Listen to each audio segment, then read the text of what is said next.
ามแรงข้างทุ่งหนองหานอายนั่งเบิ่งฟ้าคือทอดแก้วตาเจ้าไปสิเลยพระธาตุเชิงทุ่งทางข่าวผู้ผ่านบ้านเฮายังคอยเสมอใจเข้มคือเกลอแต่บ่น้องสาวฝนโปรยจากฟ้าเมื่อน้ำตาไหล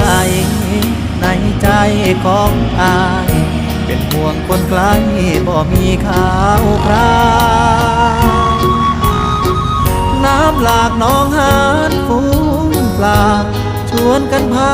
ลอยลงลำเปล่าดังใจผู้สาวที่ไปหวังอายบ่แม่นผ้าแดงบ่มีมนต์แต่งไปอ้อนไปเว้าให้คนลืมคราวคือทอดความหลัง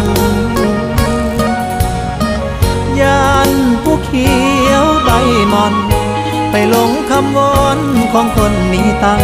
ยางเขาเด็ดน้ำไปใส่ต้มยำฟ้างามยามแรงข้างทุ่งหนองหา